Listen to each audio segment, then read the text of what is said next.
Hello friends, स्वागत है आपका हमारे इस यूट्यूब चैनल लॉ एस्पायरेंट में। तो जैसा कि आपको पता है कि हमने एक सीरीज शुरू कर रखा है जिसमें हम आपको आईपीसी के सभी सेक्शंस के बारे में सीरियली बता रहे हैं। हमने अभी तक 7 सेक्शंस मतलब 7 धाराओं के बारे में बता दिया है। आप अगर वो वीडियोस नहीं देखे हैं तो इस आई बटन में आपको लिंक मिल जाएगा, तो जाके चेक करिए उन 7 धाराओं का वीडियो। बाकी आज मैं बताने वाला हूँ सेक्शन 8 और 9। ऐसा क्यों सेक्शन, मैं तो हर वीडियो में एक एक सेक्शन ही बताता हूँ, लेकिन सेक्शन 8 और 9 बहुत ज़्यादा छोटा सा सेक्शन है, इसीलिए इस वीडियो में मैं दोनों सेक्शन को कवर कर रहा हूँ। तो चलिए वीडियो को शुरू करते हैं। शुरू करने से पहले एक छोटा सा रिक्वेस्ट है, अगर आपने अभी तक चैनल को सब्सक्राइब नहीं किया है तो ऐसे ही नॉलेजेबल कंटेंट के लिए चैनल को सब्सक्राइब करिए, बेल आइकन को ऑल पे क्लिक कर लीजिए। तो चलिए वीडियो को शुरू करते हैं। तो अभी हम आपको बता रहे हैं section 8 in the Indian penal code. तो चलिए 8 gender. The pronoun he and its derivatives are used of any person whether male or female। तो इसको हिंदी में समझने की कोशिश करते हैं। चलिए, भारतीय दंड संहिता की धारा 8 लिंग सर्वनाम वह और इसके व्युत्पन्न किसी भी व्यक्ति के लिए उपयोग किए जाते हैं, चाहे वह पुरुष हो या महिला। तो चलिए इसको आपको आसान भाषा में मैं समझाता हूँ कि यहाँ बता रहा है कि जो प्रोनाउन सर्वनाम वह होता है, ही होता है, वो किसी के लिए भी यूज़ किया जा सकता है। आईपीसी में कहीं भी अगर ही लिखा हुआ है तो इसका मतलब बस ये नहीं है कि वो एक मेल के लिए लिखा हुआ है।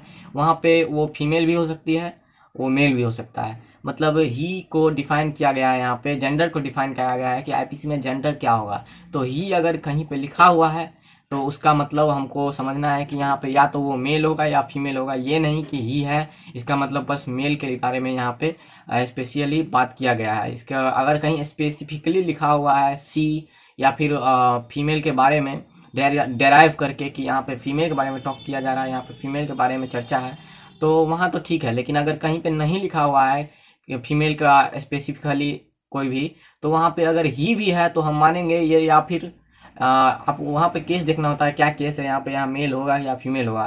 तो ही अगर लिखा हुआ है तो वहाँ पे उसका मतलब ही मतलब मेल हो सकता है, मेल से उसका मतलब हो सकता है, या फीमेल से भी मतलब हो सकता है। तो ही अगर कहीं लिखा हुआ है तो उसको आपको समझ के चलना है कि यहाँ पे या तो मेल होगा या तो फीमेल होगा। वो आप केस का जो है डिटेल्स देखिएगा तो समझ में आ जाएगा यहाँ मेल के बारे में बोल रहा है या फीमेल्स के बारे में बोल रहा है। तो चलिए आगे देखते हैं सेक्शन 9 को। सेक्शन 8 में बस इतना ही था, बस ये डिफाइन किया है कि ही अगर लिखा हुआ है तो आपको मेल भी समझना है, फीमेल भी समझना है। ठीक है, आप समझ गए होंगे। तो चलिए सेक्शन 9 तो शुरू करते हैं। Section 9 in the Indian penal code, धारा 9। अब शुरू करते हैं section 9 number. Unless the contrary appears from the context, words importing the singular number include the plural number and words importing the plural number includes the singular number। भारतीय दंड संहिता की धारा 9 संख्या। जब तक कि संदर्भ से विपरीत प्रतीत न हो, एक वचन का अर्थ देने वाले शब्दों में बहुवचन का समावेश होता है, तब बहुवचन शब्दों में एक वचन का समावेश होता है। तो चलिए यहाँ पे हम जानते हैं ये क्या कहना चाह रहा है। अगर मुझे लगता है आप लोग समझ ही गए होंगे, फिर भी मैं आपको बताता हूँ कि धारा 9 में बताया गया है कि कहीं पे भी अगर कोई सिंगुलर के बारे में बोला गया है कि वो आ रहा था, वो जा रहा था, तो यहाँ पे हमें समझना है कि ये सिंगुलर भी हो सकता है और वो प्लूरल के बारे में भी बता रहा है, मतलब वे लोग हो सकते हैं, वो अकेला नहीं हो सकता है, वो वे लोग भी हो सकते हैं। तो अगर कहीं पे सिंगुलर लिखा है तो उसको भी हमको प्लूरल समझ के चलना है, जब तक कि वहाँ पे डेराइव नहीं किया हो कि वो मतलब राम जो कि यहाँ का निवासी है, जिसके पिता वो हैं, वो आ रहा था। जब तक वो नहीं लिखा हुआ है तब तक आपको कहीं भी अगर एक वचन वाला शब्द भी लिखा हुआ है तो उसको समझना है कि यहीं बहुवचन भी हो सकता है। ठीक है, और सेम सिमिलरली अगर आपको कहीं पे लिखा हुआ है प्लूरल शब्द जैसे वे लोग, तो उसको भी समझ के चलना है, उसको भी हमको समझना पड़ेगा कि वहाँ पे वो सिंगल आदमी भी हो सकता है। ऐसा नहीं है कि वे लोग लिखा हुआ है तो वे लोग मतलब वो लोग बहुत ज़्यादा संख्या में होंगे। तो यही ये बता रहा है धारा 9 सेक्शन 9 कि अगर कहीं पे भी वे लोग या सिंगुलर शब्द यूज़ किया गया है तो सिंगुलर का अर्थ प्लूरल से भी हो सकता है, मतलब वहाँ पे लोग ज़्यादा भी हो सकते हैं। ऐसा नहीं कि सिंगुलर शब्द यूज है तो एक ही आदमी होगा। एक ही आदमी कब होगा? जब उसको डिफाइन करके लिखा गया हो कि फलाना नाम का आदमी जिसका पता फलाना है, जिसके पिता फलाना है, वो आ रहा है।